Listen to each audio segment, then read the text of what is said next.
सरगुजा संभाग अंतर्गत सूरजपुर जिले के प्रतापपुर विधानसभा क्षेत्र से भाजपा विधायक शकुंतला सिंह पोर्ते एक बार फिर बड़े विवाद के केंद्र में आ गई है।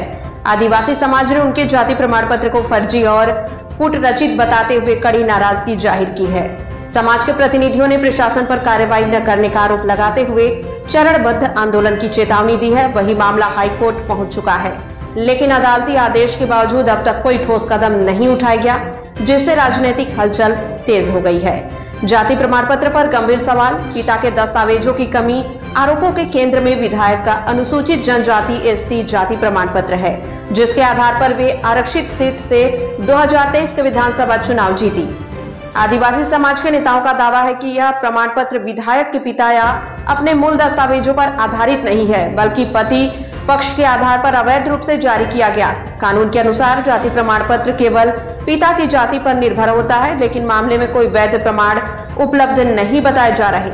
समाज के प्रतिनिधि जयश्री सिंह पुशाम आलोक मुन्ना सिंह ने एक प्रेस वार्ता में कहा था, यह प्रमाण पत्र फर्जी है। अंबिकापुर और बलरामपुर के रिकॉर्ड में इससे जुड़े कोई दस्तावेज नहीं मिले। जिला प्रशासन की प्रारंभिक जांच में भी इसकी प्रामाणिकता पर सवाल उठे हैं। उन्होंने विधायक और उनके पति पर मूल जातीय दस्तावेज छिपाने का आरोप लगाया। ग्रामीणों ने कलेक्टर के नाम अपर कलेक्टर को ज्ञापन सौंपा है, जिसमें 7 दिनों के अंदर प्रमाण पत्र रद्द करने और जाँच शुरू करने की मांग की गई है। ज्ञापन में स्पष्ट चेतावनी दी गई है कि कार्रवाई न होने पर आंदोलन शुरू किया जाएगा। हाईकोर्ट का आदेश, फिर भी प्रशासन मौन। यह विवाद नया नहीं है। हाईकोर्ट ने पहले ही इस मामले में जांच के आदेश दिए हैं, लेकिन प्रशासन की ओर से अब तक कोई कार्रवाई नहीं हुई।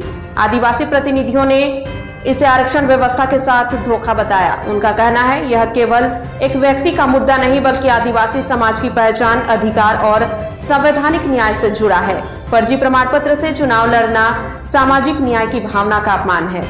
प्रतापपुर विधानसभा क्षेत्र, जहां 60% से अधिक मतदाता आदिवासी हैं, जिनमें गौड़ समाज की मजबूत पकड़ है। विधायक शकुंतला सिंह पोर्ते, जो पेशे से वकील हैं और भाजपा की पुरानी कार्यकर्ता, जिन्होंने 2023 के चुनाव में कांग्रेस प्रत्याशी को 11,708 वोटों से हराया था, लेकिन अब यह विवाद उनकी साख पर सवाल खड़े कर रहा है। राजनीतिक रंग, भाजपा कांग्रेस के बीच तनाव, विपक्ष कांग्रेस ने इस मुद्दे को हाथों हाथ लिया है। स्थानीय नेताओं ने कहा कि भाजपा सरकार आरक्षण के दुरुपयोग को बढ़ावा दे रही है। दूसरी ओर भाजपा ने अभी तक विधायक के बचाव में कोई बयान नहीं दिया है। सोशल मीडिया पर भी यह मामला ट्रेंड कर रहा है।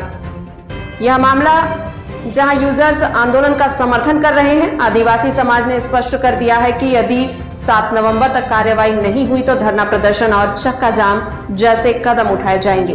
प्रशासन ने मामले को संज्ञान में लेने की बात कही है, लेकिन कोई आधिकारिक बयान जारी नहीं किया गया। यह विवाद न केवल सूरजपुर बल्कि पूरे छत्तीसगढ़ की राजनीति को प्रभावित कर सकता है।